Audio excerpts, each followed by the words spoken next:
Every unit of Optimise follows a standard structure. Reading over the first 2 pages, Grammar 1 on the next page, followed by vocabulary, and listening, then Grammar 2 on the next page. In the second half of the unit, there's speaking, language in use or use of English, and writing. Doing productive skills work, that's speaking and writing, at the end of the unit gives learners a chance to bring together everything they learned in the earlier sections. And after every 2 units of Optimise, there's a progress check. This helps learners review the new language that they've studied and identify how their exam skills have improved since they began the unit. It's always important for students to monitor their own progress, but this is especially true when we're teaching and learning remotely. And research shows that when learning online, self-awareness and learner autonomy are even more important. Students have to take responsibility for their learning, to manage their time, and to reflect on their own progress. If you look more closely at one of the grammar sections, you'll see that it refers to what the students just read in the reading section or just heard in the listening section. It's really helpful for learners to see new grammar or vocabulary in context, when the meaning has already been made clear through a written or spoken text. If they already understand the concepts which were just expressed, then the grammar becomes just a simple formula for expressing similar ideas in their own writing or speaking. By asking learners to work through these grammar boxes before the live lesson, you can use valuable time during the live lesson, checking understanding and allowing plenty of spoken practice. In each unit, there are also some boxes which focus specifically on the tasks that learners will need to do in their exam. The green exam skill boxes explain to the student how a certain part of the exam paper works, or how they can develop skills which will be very useful in their exam. For example, students don't always understand why we ask them to try and guess the meaning of unknown vocabulary from the context, instead of simply looking it up or finding a translation. And even if they want to guess the meaning from context, they don't always know exactly how to begin. This exam skill box explains to the student a simple strategy for guessing the meaning of an unfamiliar word. They should look at the words before and after it, and continue reading to see if the general meaning of this part of the text becomes clear. The other exercises around this box give the student a chance to practice this skill.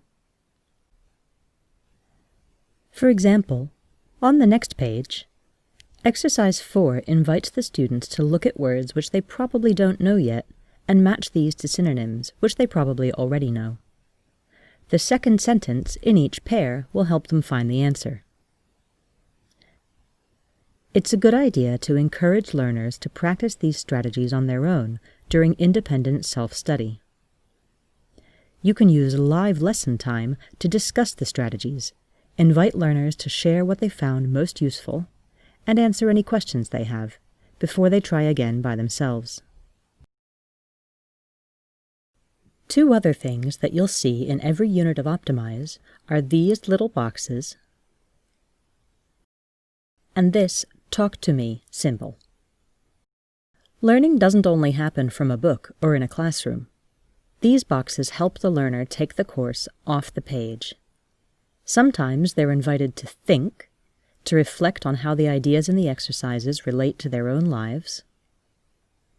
Sometimes they're invited to learn, to reflect on the process of learning and help them become their own best teacher.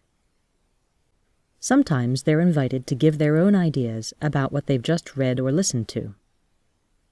And in other units, they might research something or learn something about another culture. These are all really effective ways to bring the content of an exam preparation course to life, to make it more interesting and more motivating for your students.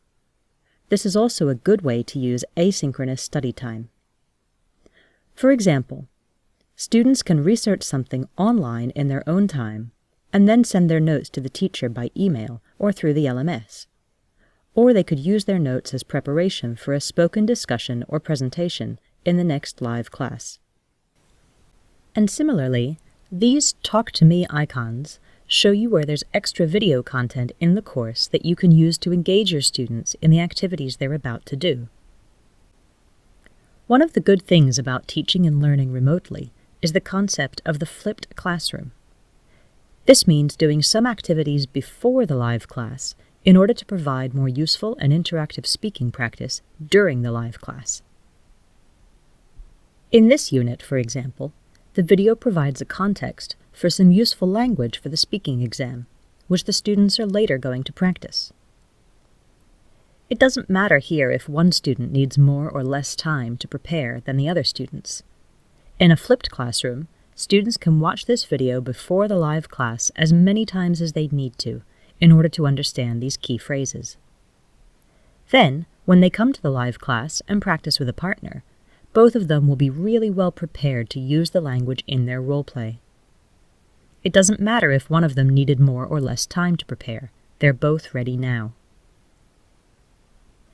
This is one of the great things about teaching and learning remotely.